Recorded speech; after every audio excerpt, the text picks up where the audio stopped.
Hi there mga kapatid, it's another day again and it's a new topic. Welcome to my channel. But before that, kung bago ka pa lang sa channel ko, please don't forget to subscribe and hit the notification bell para sa latest update and paki-like and share mo na rin.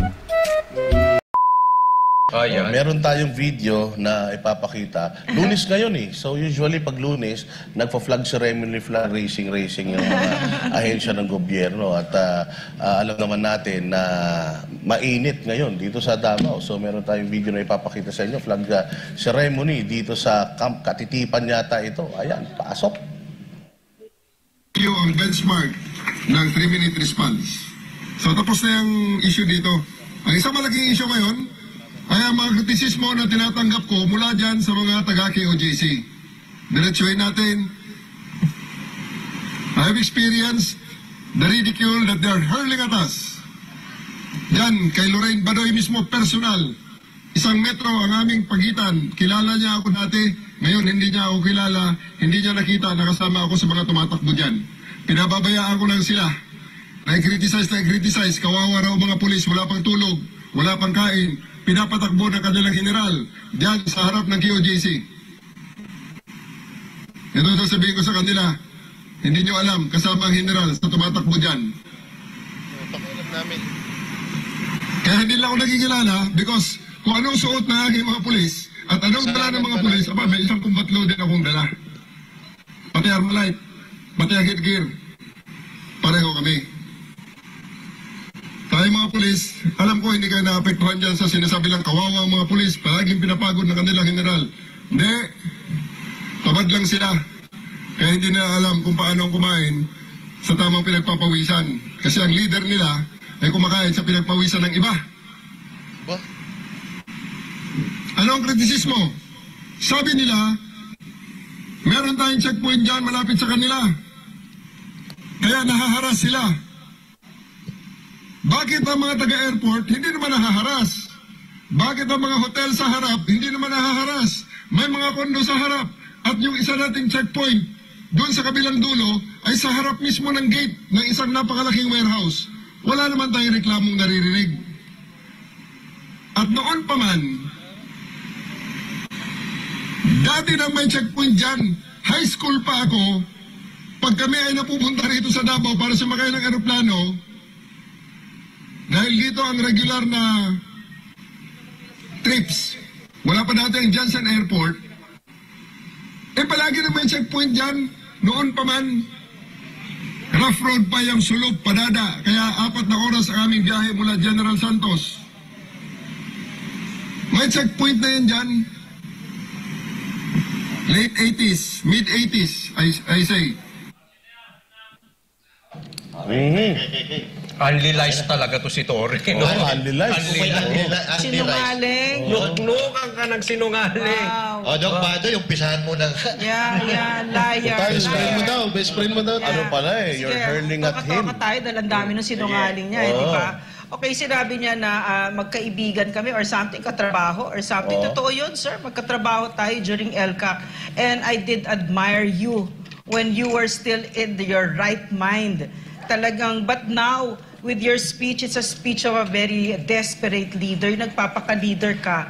At when you, nung panahon na ina-admire kita, I really think maybe you were a leader. But now, you're such a liar. At tas parang inaakyat mo yung moral ng mga tao mo. Sila, hindi mo sila maloloko. Alam nila nakakahiya yung ginagawa mo. Yung inuutos mo sa kanila na meron, at alam nila, sir, hindi sila bobo. Katrabaho ko yung mga yan. Alam nila na yung supposedly leader nila sinungaling. At yan ang hindi dapat ginagawa ng isang leader. At lalong, anong ibig mo sabihin na nagpapa-impress ka, na nag-jogging ka? Sir, runner ako, nag-New York Marathon ako, 42 kilometers. Alam ko yung Camp Katitipan at saka dyan, wala pang 5 kilometers yun. Ano pinagmamalaki mo? Nasabi ko nga sa kanila, ganun lang palang, bagal-bagal. Di dapat nakitakbo din ako. It's not impressive. Don't try to impress us because you ran with your man. You should be running with your man. At lahat ng kahihiyan na pinapagawa mo sa kanila, talagang dapat gawin mo at pangunahan mo. Nakakahiya ka kasi tinatanggalan mo ng dangal ang ating mga kasundaluhan, ang ating mga kapulisan. So, huwag ka magpapanggap na inspiring ka, hindi ka inspiring, nakakahiya ka. Ako! Sige, ikaw naman. Mamaya pagkatapos mo ha, ulit. Pila-pila. Galit na ulit. galit ah. Walang iya. Ikaw naman, pagkatapos ko ako naman, dog. Bakit ka naka-disguise? Sumama ka na rin lang sa kanila. Di sana nagtanggal ka na ng maskara mo. Yeah. Kung Ba't proud ka pala nagdi-disguise? eh, di So, ba? ibig sabihin, hindi ka rin proud sa pinapagawa mo sa mga tao mo kasi kasama ka na naka-disguise eh. Isa pa, sinasabi mo na ang si Pastor Apollo Kibuloy ay kumakain galing sa pinagpaguran ng iba. Tingnan mo kung anong meron ng Kingdom of Jesus Christ. Ikaw nga kayo nga pasahod kayo ng taong bayan eh. Galing sa buwis namin yung pinapasahod sa inyo. Tapos, yung mga taxpayers ang inaabala ninyo. Kami, ang mga nagbabayad ng mga pasahod ninyo, sabi nga ni PRD, pati brief ninyo, pati mga Medyas. kinakain yung medyas ninyo, galing sa taong bayan, tapos taong bayan ang tineterrorize ninyo. Akala nyo siguro itong Kingdom of Jesus Christ is hindi member ng ng society at ng Davao eh. Hindi po. Ito pong mga to ay mga Pilipino din. At every time na nakikita nila na ginagawa niyo yung kalokohan jogging nyo na yan, terrorize nyo po sila. May mga bata po dito, estudyante, mga matatanda. Araw-araw na ginagawa po ninyo yan. Natiterrorize po sila yan. At kaya mo ginagawa yan, hindi kayo para mag-exercise. Kasi para takutin talaga yung mga tao dito. Hindi naman tanga mga Pilipino eh. Kung sa tingin mo, yung mga kapulisan na kausap mo ay naniniwala sa sinasabi mo, dream on.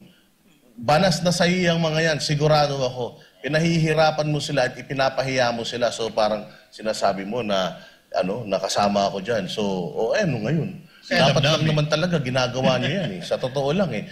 Ang dami, pera ng PhilHealth, ninanakaw ng gobyerno. So pera namin, yung ginagamit ninyo para sa araw-araw na pamumuhay ninyo. Kaya dapat pinoprotektahan nyo kami, hindi nyo kami dapat tinatakot. Tsaka he doesn't even have the courage to admit what those checkpoints are for. He's trying to pretend that those checkpoints are for the airport, for the people of Davao, when in reality, it's really to harass and intimidate yung KOJC. But you don't even have the courage to tell the truth, General Torre. You're lying up face to face with your men and women, the men that you are ordering and supposedly leading. Matagal, ngayon lang nagkaroon ng checkpoint dito. At saka yung airport, medyo malayo yun. Hindi yun dito. Nung 80 sa kabila yun. Akala mo, sir, nanloloko mo ang Pilip. Iniinsulto mo ang katalinuhan namin. Correct. At hindi lang kami dito, kundi ang mga Pilipino, na sinasabi mo sa pagsisinungaling mo na yung checkpoint na yon ay para sa kabutihan ng taong bayan dito sa Davao. Pero ang totoo, hinaharas mo kasi yung takbo mo hanggang dito lang eh. Wala pang 2 kilometro dun sa harap ng KOJC. Diba? Tsaka yung checkpoint na yon, matagal, years, wala yun. At yung sinabi mo, 1980s nung high school ka, wala pang KOJC dito. Seryoso. Wala pang airport dito. Nasa kabila pa yung airport Yes, yung nun. lumang airport, correct. O sinasabi niya hindi nagre-reklamo yung mga tao. Ano ka? Ang dami na naming mga nakakausap dito na bisita sa checkpoint nyo. Ang traffic na dahil sa kaka-checkpoint ninyo. Speaking of, Boss Dan, at mga kasama na. Speaking of doon sa hindi daw nila hinaharas itong mga taga-KOJC, ano po yung ginagawa nyo na nag-video ka dyan sa mga harap, gumagamit pa po kayo ng mga nakasibilyan, ng mga kasama ninyo, hindi po ba pangaras yun? Ito po ba, sabi kasi niya, hindi naman daw nahaharas yung mga may-ari ng hotel, hindi naman daw nahaharas yung mga nasa airport. Ang tanong dito, binivideohan nyo ba yung mga taga-airport? Binivideohan nyo ba yung mga taga-hotel? Hindi naman. Dinodrone nyo ba?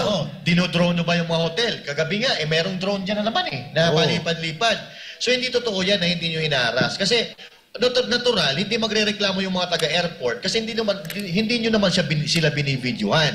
Hindi magrereklamo yung mga taga-hotel kasi hindi nyo naman sila binivideohan. Tanging KOJC lang ang binivideohan nyo. Ang dami naming dito, ebidensya na gumagamit pa kayo ng mga girlfriend pa ng mga pulis or mga nakasibilyan na kasama ninyo para mag-video-video. So, hindi po ba natin matatawag na pangaharas po yun? Ito po ay kung Unli lies. unli lies talaga. kung niloloko po nyo, yung mga kapulisan, yung mga junior officers ninyo, yung taong bayan ho, hindi po kahagat yan. At unang-una po etong pagja-jogging-jogging nyo po dito sa harap ng KOJC, nararapat po ba yan? Tama po ba yan? Napakalawak po ng kampo ninyo dyan. Tapos dito, nagkukos kayo ng traffic sa kalsada. Saka doon sila mag-jogging, pababa naman. Bakit laging papunta rito sa KOJC? Tama, Master Judea, talagang ito si Diwata, si Sir Diwata, ay si Sir Torre. Pasensya na po, nagagaya talaga ako kay Sir Jason. Idol ko po kasi yun. Pero analyze ka talaga kasi ang dami mong kasinungalingan. Una, 80s, wala pa sila dito. Tapos, lagi kayo dito, sinasabi nyo, walang nagagalit.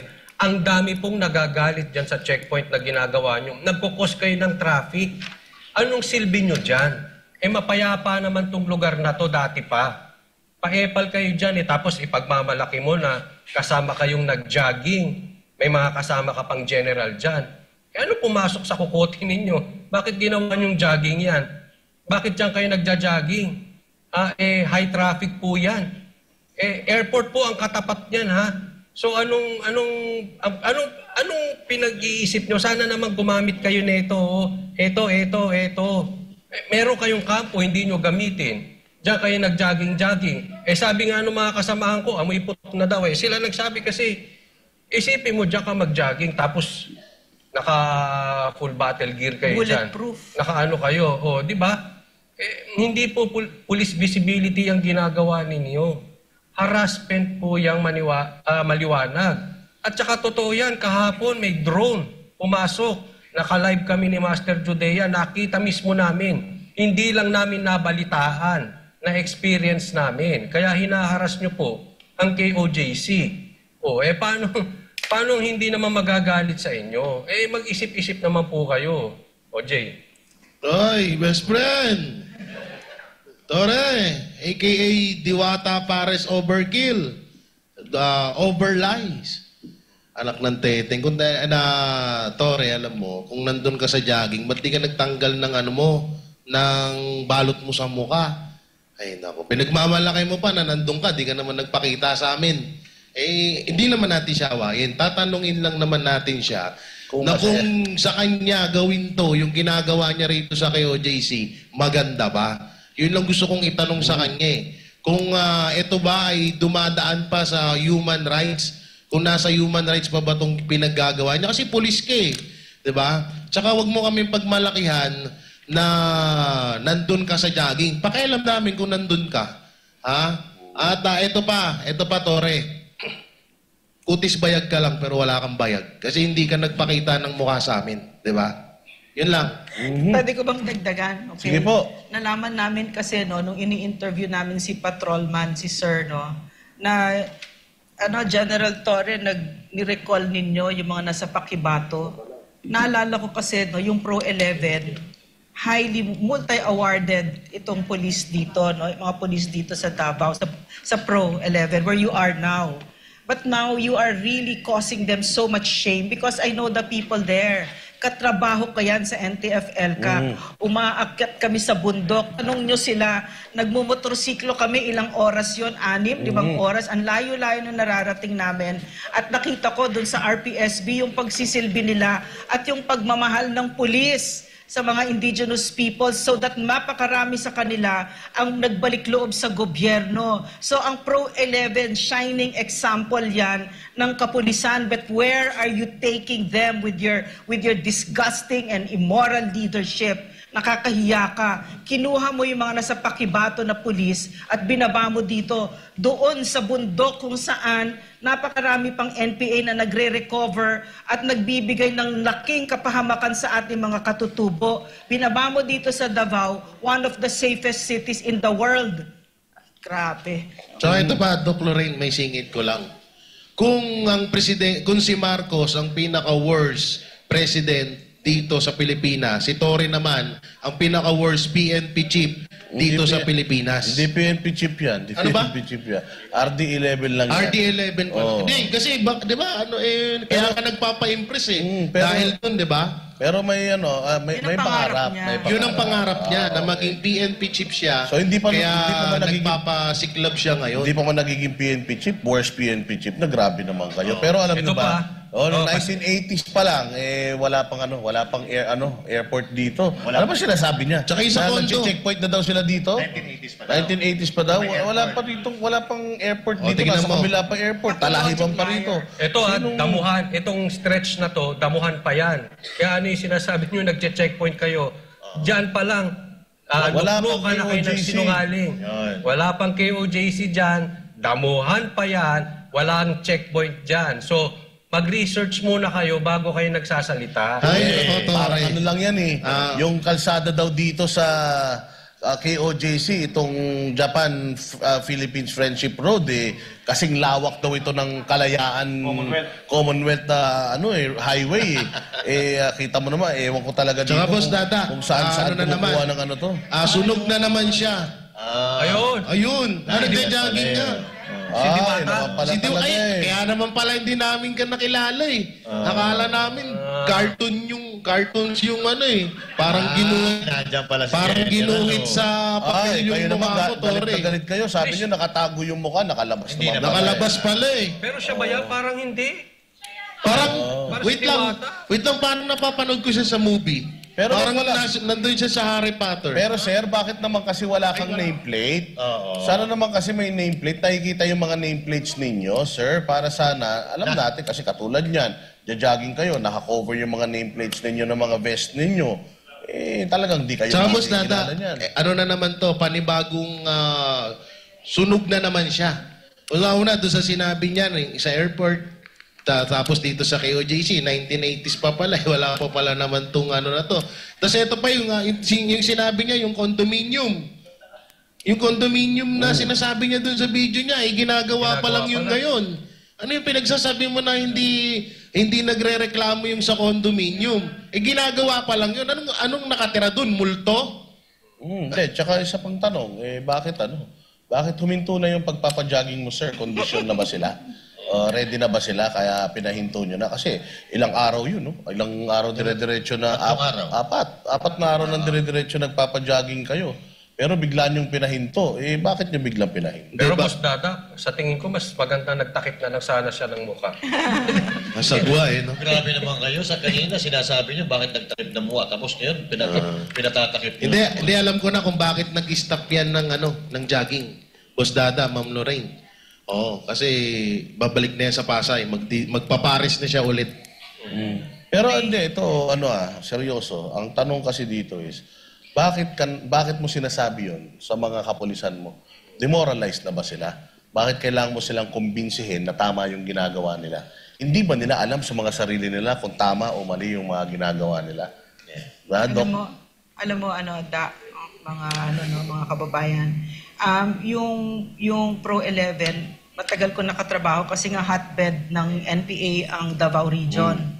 Nung umupo si PRRD hanggang pagbaba niya, insurgency free ang Davao Region, no? Biro mo. At hindi yun, at malaking parte ang ginawa diyan ng Pro 11. Hindi ko gusto kong kausapin ng bawat kapulisan. Hindi ko makakalimutan ang kabayanihan ninyo at hindi ko makakalimutan ang puso ninyo sa pagsilbi ng taong bayan. May RPSB, no? Ito yung mga pulis na napakagandang program, quick response team na hanggang ngayon ay isinusulong nila despite a leader like that, no? Leader, he's not a leader to me, no?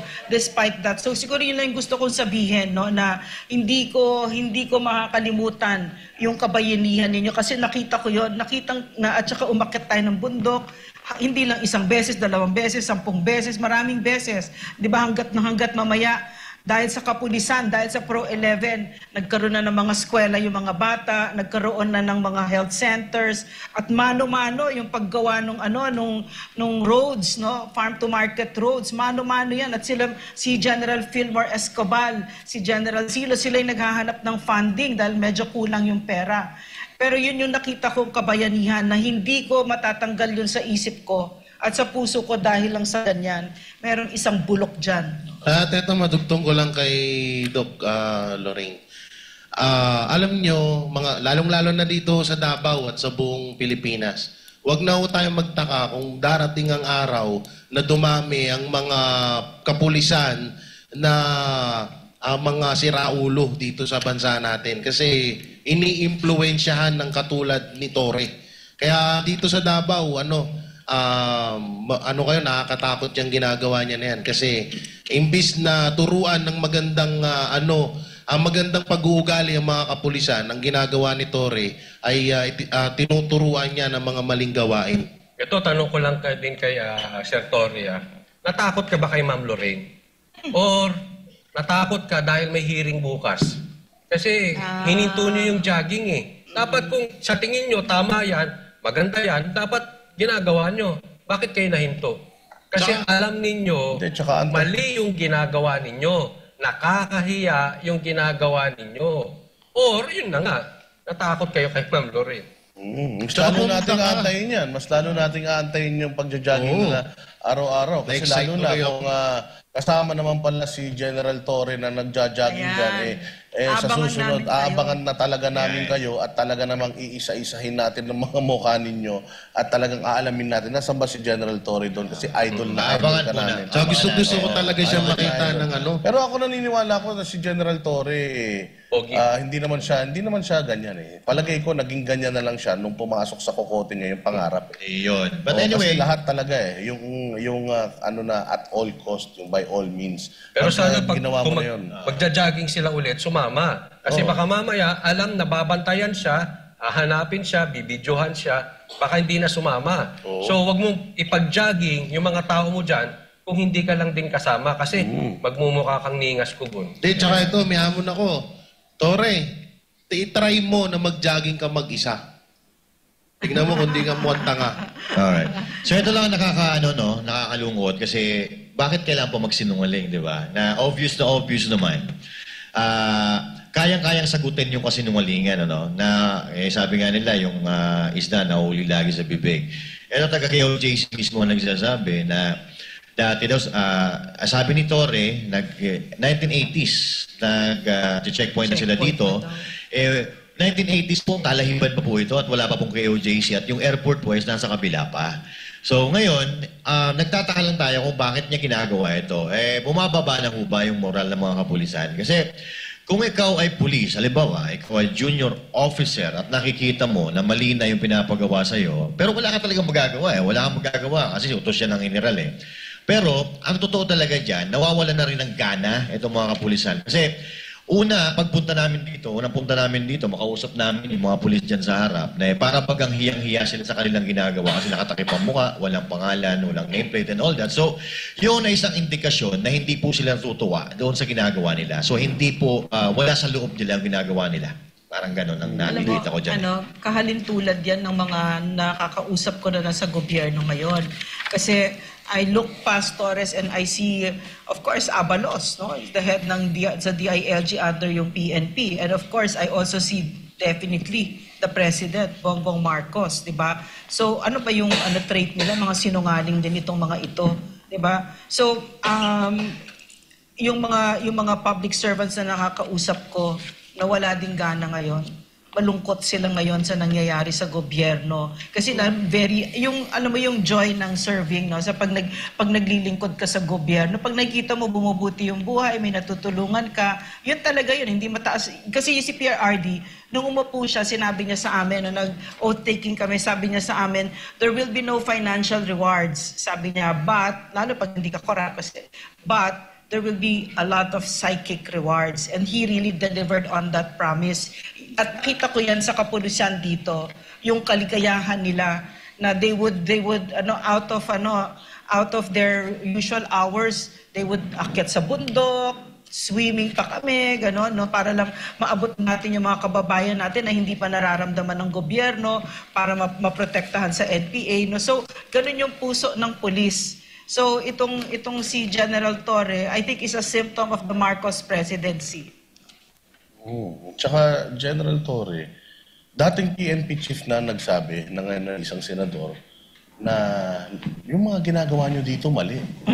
So, bakit mo pa rin ipinupush at pinalulunok dyan sa mga tao mo dyan sa kampo na tama yung ginagawa mo? Kung yung isang epektibong PNP chief na yung nagsasabi na mali ito. At saka, yung sinabi ni Senator Bato de la Rosa na ayusin mo yung relasyon mo sa mga tao sa Davao dahil kailangan nagtutulungan yung operatiba at saka yung mga citizen para magkaroon ng magandang harmony, yung kumbaga yung maganda yung kalakaran dito sa Davao. Sa ginagawa mo, sir, hindi mo isinunod yung utos ni Bato eh. Parang nang iinis ka pa eh. So hindi mo inaayos yung relasyon mo sa mga tao dito. Bagkus, iniinis mo pa lalo yung mga tao dito. Umoo ka pa naman kay Senator Bato de la Rosa. So isa na naman kasinungalingan yan. Ito pong ginagawa ninyong pagja-jogging na naka-full battle gear. Ginawa nyo ba yan sa Quezon City nung ikaw ay QCPD Director? Kung hindi mo ginawa yan nun, bakit mo ginagawa dito sa Davao? So ibig sabihin, meron ka talagang agenda. O yun ako nagtatanong lang kasi kung trademark po talaga yan, pinapagawa mo yan noon pa sa mga dati mong mga pinunta. No? Ikaw ba nasa Leyte bago ka maging persona non grata doon? O Samar? Saan ba yun? Ikaw ba nagpapajogging din ng ganito? O kasi kung hindi, at dito mo lang ginawa yan, may purpose ka. Talagang ang target mo, KOJC. At saka alam mo, yung strength ng kapulisan, yung civilian in character, national in scope. So, yung isa sa lakas niya, pagka miyembro siya ng community, nasa baba siya at tinatanggap siya ng komunidad kasi pinagkakatiwalaan siya at ina-admire siya at may respeto sa kanya. Community ang KOJC, ano tingin sa'yo? Kinasusuklaman ka dito, di ba? At yan ginawa mo sa kapulisan, General Torre, no? At isa pang kasinungalingan na sinasabi ni Torre, paano niya masasabi na walang nahaharas dito? Bakit? Nakakausap mo ba? Pinapakinggan niyo ba yung hinanaing ng mga tao dito sa loob? Dito sa KOJC? Hindi naman, di ba? So, paano mo masasabi na walang nahaharas dito? Alam mo, Torre, mag-jogging ka bukas.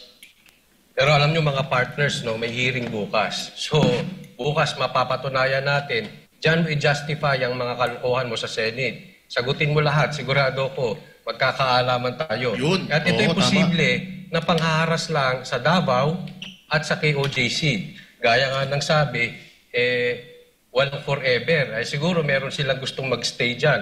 Kaya tingnan natin itong balita, gustuhin man, walang forever. Ito ang iginiit ng dating tagapagsalita ng Malacanang, lalong-lalo na anya kung nasusuya na ang taong bayan. Ang katagang ito ay may kaugnayan sa pagnanais umano ng Administrasyong Marcos Jr. na manatili sa posisyon gaya ng kanyang ama na tinugariang diktador na si dating Pangulong Ferdinand Marcos Sr. dahil sa batas militar na pinatutupad nito. Si Creslin Cataro magbabalita. Ayaw na nilang magkaroon ng kahit sinong banta. Hindi sapat kay Bongbong Marcos Jr. ang martial law regime noon ng kanyang ama na si dating Pangulong Ferdinand Marcos Sr.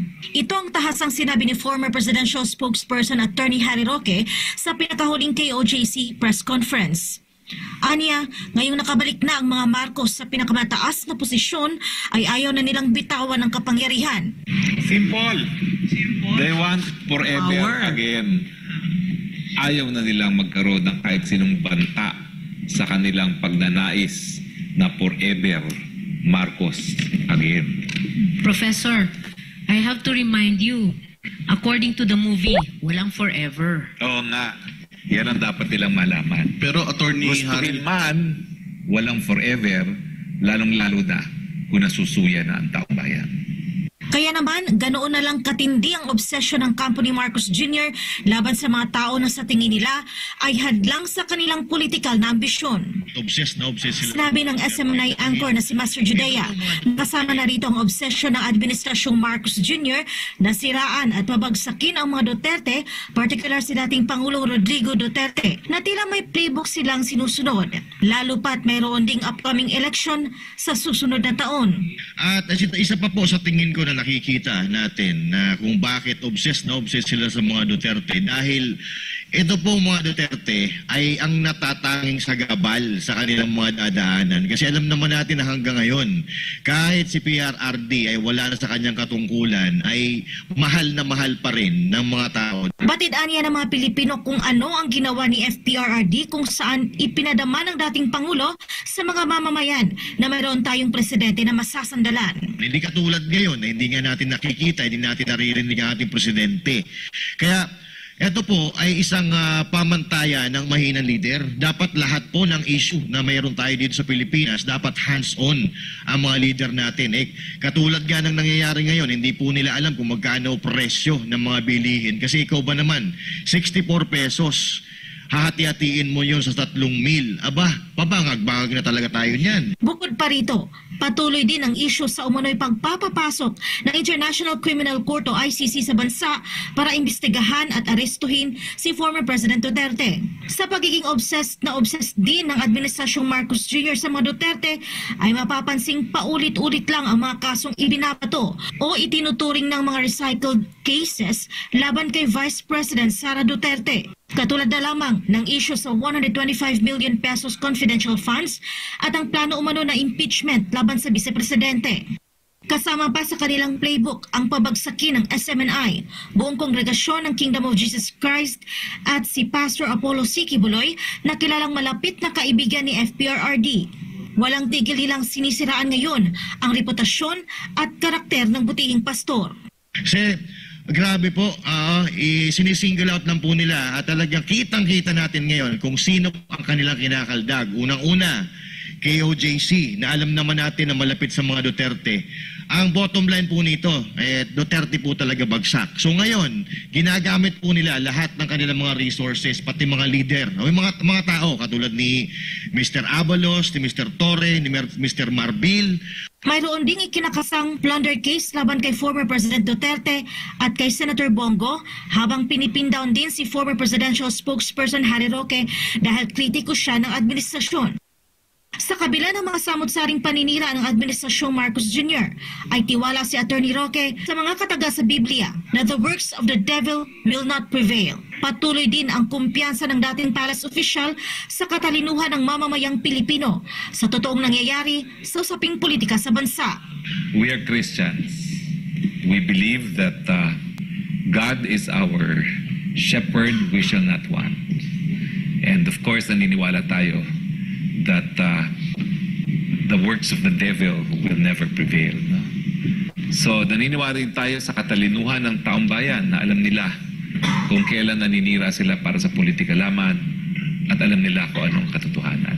Para naman kay KOJC Resident Minister Carlo Catiel, nakahanda ang Kingdom of Jesus Christ sa anumang posibleng mangyari at tiwala ang buong kongregasyon sa kapangyarihan ng Diyos Ama sa Langit. The beginning of this spiritual battle, this very moment, hindi po nagkulang ang Ama sa Langit. He is always with us all the time, every minute, every second. He never leave us nor forsake us, and we are prepared for the worst. Kasi alam po natin, yung patupad ng batas, hindi po sumusunod sa batas. Kami po dito sa Kingdom of Jesus Christ, we are prepared, we are ready po dito. Gagawin po namin ang lahat, at ang Ama na po sa langit ang gagaw po sa the rest. As what the Word of God said in Psalm 46 verse 10, be still and know that I am God. Praise the Father. Para sa Diyos at sa Pilipinas kong mahal, Cresceline Catarong, SMNI News. Ayun na nga, babalik pa rin tayo dito sa mainit na issue ng si General Torre dito sa Davao. Kasi medyo naano ko dun sa sinabi niya tungkol sa checkpoint na wala naman doon nagre-reklamo. Ito ang tanong, General Torre, kung ikaw ba ay nagkakandak ng checkpoint, ano ba yung chine-check mo? Kasi bakit kapag galing dito sa Kingdom of Jesus Christ yung sasakyan na magdadaan dyan sa checkpoint ninyo, yung mga ibang mga sasakyan pinapaabantin nyo lang. Pero pag galing dito kay markado o hindi, pinapahinto ninyo, pinapababaan ninyo yung salamin. At ang pinaka nakakatawa dito, bakit nyo tinatanong kung saan pupunta at saan galing? Pwede ba yun? Pwede ba na tanongin nila yun, pribado na yun? Kung sakali man, kung saan ako galing, anong silbi nun sa pag-checkpoint mo? Kaya ito ako para sa akin paglabag talaga ito sa privacy Sa harassment at privacy. Sa ibang bansa hindi pa pwede to, Dr. Rain. Actually sa Amerika nga kung ikaw ay tatanungin niya, pengi ako ng ID, hindi mo nga pwedeng ibigay yun hanggat hindi mo ipinapaliwanag sa kanya yung reason bakit mo siya hinihinga ng identification. At meron sila nga doon na meron nga sila doon yung rule na hindi ako obligado na sumagot sa mga tanong mo. Meron silang ganun nun. Ba't dito sa Philippines, kaya tayo na pag-iiwanan Kasi yung simple pagsunod na lang sa mga protocol, lalo na sa mga checkpoint, hindi pa natin kayang gawin. Your point is very important. Kasi sinasabi mo, I'm sorry.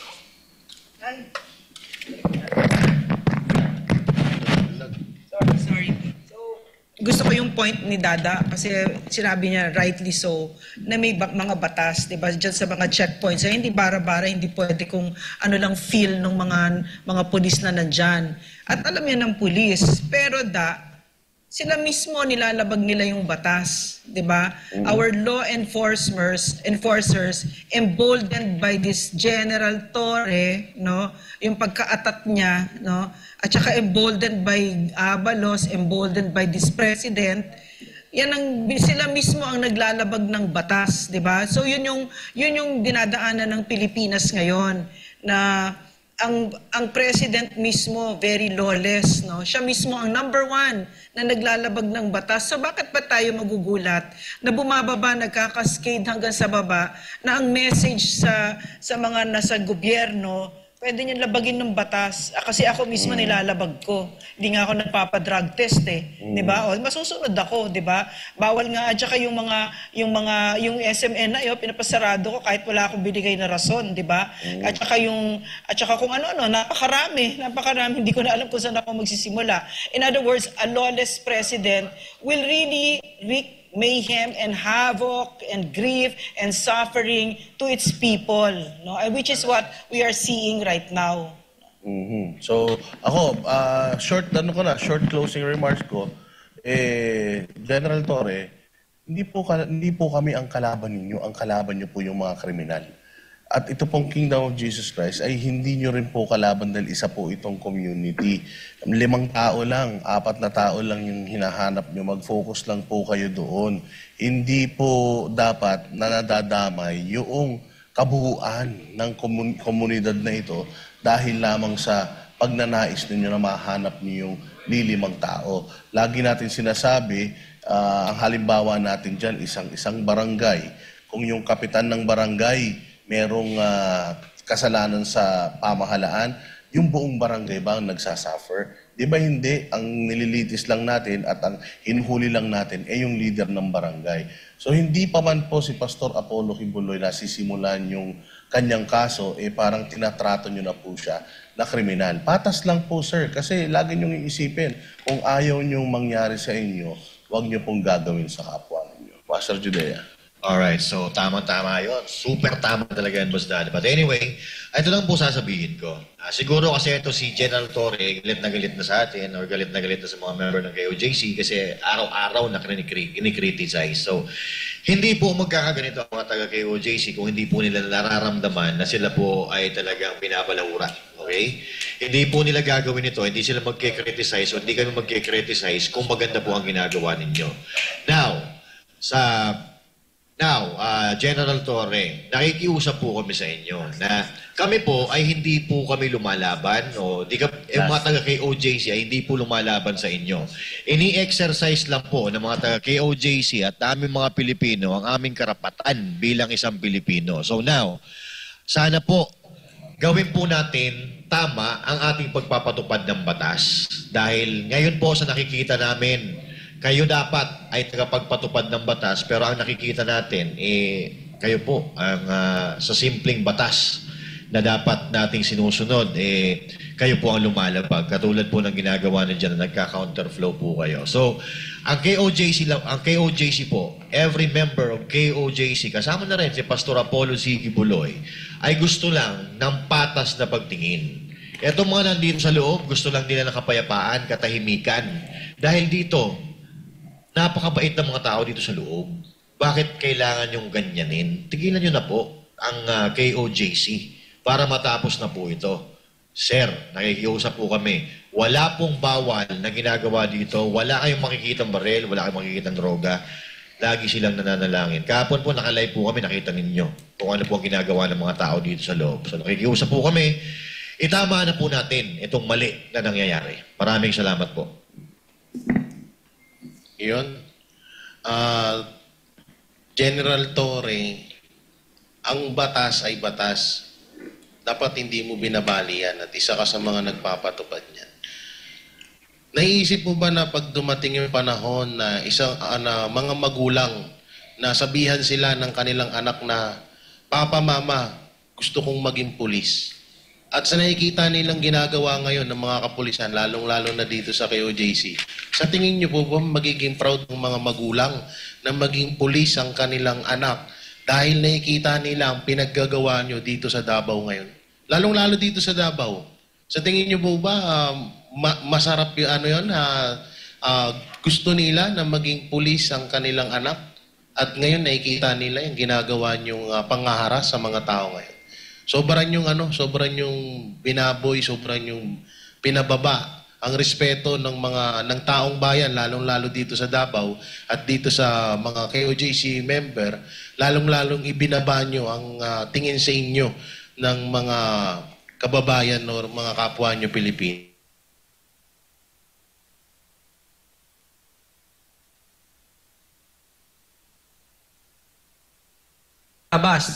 Sa labas mismo ng KOJC. So may mga audience po yan. Abangan nyo yan, abangan ninyo. Baka surprise, hindi natin alam. Baka sana pumunta si baka si BP Sara, malay natin, ano? But abangan po ninyo yan. Okay, so sana itong mga kapulisan natin, tandaan nyo po ang inyong sinumpaan. Hindi lang po sa inyong general, hindi lang po sa mga iilang politiko. Kayo po ay tagapagtanggol ng bayan na hindi nila kayang ipagtanggol ng kanilang sarili. Amen. Panahon na po para kayo ay manindigan. Ang dami na po nating problema at siguro once and for all, sumigaw na rin kayo. Drug test po para sa ating mga politiko. Yan po ay kitang-kita, dinig na dinig nyo at damdam na damdam nyo na sigaw ng taong bayan. Kaya po sana, isigaw po natin yan. Panawagan po sa ibang reliyon, sa AFP, at kung saang-saang mga grupo pa, ito po ang ating isigaw. Drug test. Kung kayo po ay hindi guilty, huwag kayong matakot. Ipa-drug test nyo ang inyong buong pamilya. Doc Lorraine? As of from August 10 to 17, 24 reported deaths, no, ng mga bata na nawawala. Tapos hindi na natin din maibilang. No? So at hindi ito pinapansin, hindi ito lumalabas sa mainstream media, mga anak natin nawawala, no? Tapos merong kwento na organ trafficking pala ito. So, maraming nangyayari sa Pilipinas ngayon na nababalot tayo sa kadiliman. Hindi lang ang KOJC. Hindi lang ang KOJC. Kahit ang buong Davao, ginugulo nila ngayon at ang buong Pilipinas nakabalot sa kadiliman. At siguro isang malaking kamalian kung iisipin natin na political war lang ito. Hindi ito political lang. Nakikita ko na spiritual warfare din ito. No, so gustong-gusto ko yung, for some reason, I'm very comforted by scripture. Kasi malagim ang nangyayari sa Pilipinas ngayon under the Bongbong Marcos presidency, the worst president that this country has ever had. So nagpapasalamat ako sa inyo kasi meron akong favorite saying, no, sabi, all the darkness in the world cannot extinguish the light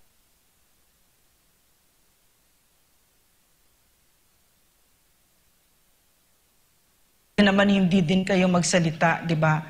Pero naniniwala kami na yung ilaw ng katotohanan kahit na isang kandila yan, lalo't lalo na pag nagsama-sama tayo, hindi matatalo natin ang kadiliman. So maraming salamat sa Banateros, sa the honor and the pleasure and the privilege of being with you, sitting with you, at sa ating mga kababayan, magtulungan tayo at mahalin natin ang ating bansa. Yun, palakpakan natin. So that's the end. Thank you for watching. Please don't forget to subscribe. News ko po RD. Please like and share, and don't forget to hit the notification bell. Thank you.